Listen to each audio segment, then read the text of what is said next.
कड़वा लेकिन सच ये है कि पुणे से जलगांव आते वक्त एक ट्रॅव्हल्स बीच रास्ते में बंद पड़ गई। यात्री घंटों फंसे रहे। सो काल आम्ही बसलो, माझा पिकअप होता 8:30 वाजता हिंजेवाडी ब्रिज पासून. बस लेट झाली ड्यू टू सम रिझन्स आणि येता येता पण त्यांचे छोटे मोठे काही ना काहीतरी वादविवाद चालूच होते, तर अजून गाडी लेट झाली. पिकअप होता 8:30चा झाला 9:30ला. तिथून पण गाडी स्लोली निघत होती. पुण्यातनं निघता पण तिला खूप टाइम लागला, कारण की ड्रायव्हर्सला रस्ते माहीत नव्हते आणि तिघं नवखुरे ड्रायव्हर्स होते. ऍटलीस्ट एक तरी त्यांच्यापैकी एक्सपिरियन्स असला पाहिजे होता, ज्याला बऱ्यापैकी पुण्यातले एरियाज माहिती आहेत, कारण की तो फास्ट कव्हर करू शकला असता. पुण्यातच गाडीने 2 ते 2.5 तास टाइम घेतला निघत बाहेर निघाल्यानंतर. गाडी ऑलमोस्ट म्हणजे आपला जो स्टॉप असतो बेसिकली डिनर वगैरेचा, तो असतो 10:30-11च्या आसपास. तो झाला आमचा 1 वाजता, 12:30-1च्या आसपास. तिथे थांबल्यानंतर तिथे अर्धा-पाऊण तास गाडी थांबली. त्याच्यानंतर गाडी निघाली आणि आउट ऑफ नोवेअर मला वाटतं अराउंड 1:15 ते 1:30 वाजेच्या आसपास गाडी परत मध्ये बंद पडली. आम्हाला म्हटलं मे बी वॉशरूम ब्रेक वगैरे असेल, काही रिझन्स असू शकतात किंवा काही असू शकतं. आणि खिडकी पूर्ण ब्लर्ड होती, तर दिसत नव्हतं बाहेरचं काहीच. सो आम्ही आतमध्येच वेट केला. 15 मिनिटं झाले, 20 मिनिटं झाले, अर्धा तास झाला, 1 तास झाला. आम्ही बघतोच आहे वाट. मग म्हटलं काही असेल रिझन. मग शेवटी एक मेंबर खाली उतरून त्यांना विचारायला लागला आणि ड्रायव्हर्स आम्ही बघितले होते की साईडला जाऊन असा कट्टा होता, तिथे बसलेले होते. त्यांनी काहीच आम्हाला इन्फॉर्म नाही केलं, काहीच सांगितलं नाही, ते त्यांच्या जाऊन बसलेले होते.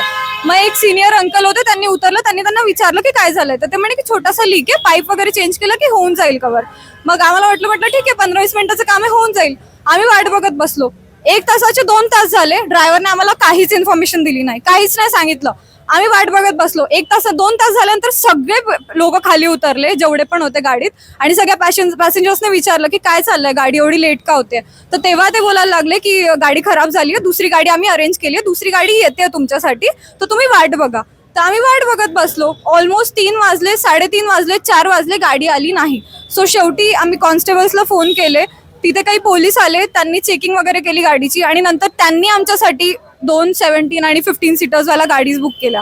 आणि त्यांनी गाडी बुक केल्यानंतर त्याचे पेमेंट आम्ही तिथे करणार होतो, बट आम्ही म्हणजे आमच्या सगळ्यांकडे त्यावेळेला पैसे पण नव्हते, कारण की ऑलरेडी फॅमिलीने तिकीट्स बुक करून आम्हाला गाडीत बसवलेलं होतं.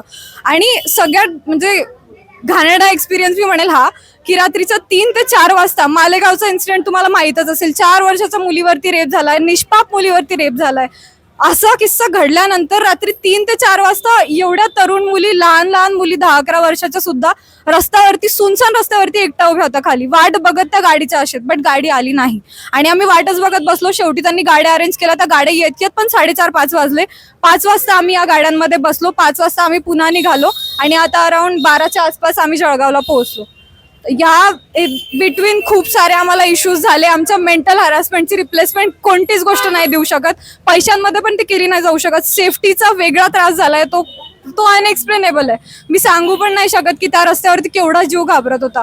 आणि आउट ऑफ नोवेअर शिरूर बायपासवरती ती गाडी बंद पडली होती. तर आय थिंक ही यांची जबाबदारी होती की यांनी आम्हाला एवढी सेफ्टी आणि अश्युरन्स द्यायला पाहिजे. आमचे आईवडील जळगावमध्ये आमची वाट बघताय, एवढे म्हणजे निश्चिंत ते झोपलेले आहेत रात्री यांच्या भरोशावरती की नाही आपली मुलगी सुखरूप येते. सीटरमध्ये काय ते पाठवू शकत नव्हते, रेड बसमध्ये ते पाठवू शकत नव्हते, पाठवू शकत होते, लालपरीमध्ये पण ते पाठवू शकत होते, पण आम्हाला स्लीपरमध्ये पाठवलं की नाही मुलगी सेफली घरापर्यंत यायला पाहिजे बाबा, 4 पैसे जास्त गेलेले चालतात.